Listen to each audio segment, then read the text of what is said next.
আপনি চাইলে আপনার ফেসবুক আইডি এবং ফেসবুক পেজটাকে একটা ক্লিকে একটা সেটিং অন করেই ভাইরাল করতে পারবেন। প্রথমে আমি আমার ভাইরালের আমার যে সেটিংটা আমার যে প্রোফাইলটা ভাইরাল হয়েছে এবং আমি দেখতে পাচ্ছেন আপনি 28 দিনের ভিতরে আমি 550 জন ফলোয়ার এনেছি এবং আমার যে রিচটা দেখতে পাচ্ছেন 3,000,005 এবং আমার ইন প্রসেসটা দেখতে পাচ্ছেন এবং এছাড়া আমার এগ্রিমেন্টটা দেখতে পাচ্ছেন। সব কিছু আমার একদম পারফেক্ট আছে। আমি শুধু 28 দিনের ভিতরে এটা করেছি। তো আপনিও চাইলে আপনার প্রোফাইলের এবং আপনার পেজের এই সেটিংটা খুব সহজে একটা সেটিং অন করলেই আপনি এই কাজটা করতে পারবেন এবং আপনার আইডিটাকে ভাইরাল করতে পারবেন, প্রোফাইলটাকে ভাইরাল করতে পারবেন অথবা আপনার পেজটাকে ভাইরাল করতে পারবেন।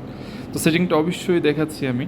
এবং এছাড়া যারা নতুন আমার চ্যানেলে আছেন অথবা আমার পেজে আছেন, অবশ্যই পেজটাকে ফলো করবেন আর একটা লাইক দিয়ে যাবেন আর শেয়ার করবেন অবশ্যই ভিডিওটাকে। তো প্রথমে যেটা করতে হবে আপনি যেতে হবে আপনার ফেসবুকের সেটিংয়ে।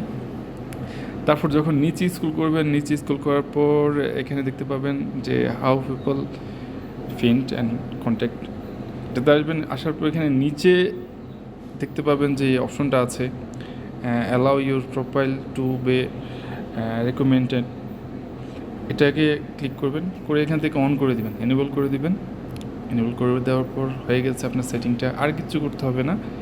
এবার আপনি অনায়াসে প্রতিদিন নতুন নতুন পোস্ট করুন। আপনার যে ফেসবুক প্রোফাইল অথবা পেজ আছে সেটাকে ফেসবুক নিজে থেকেই রিকমেন্ডেড করবে, মানুষের সামনে নিয়ে যাবে। তো অবশ্যই সেটিংটা ভালো লেগেছে, ভালো লাগলে অবশ্যই একটা লাইক দিবেন, শেয়ার করবেন। ধন্যবাদ।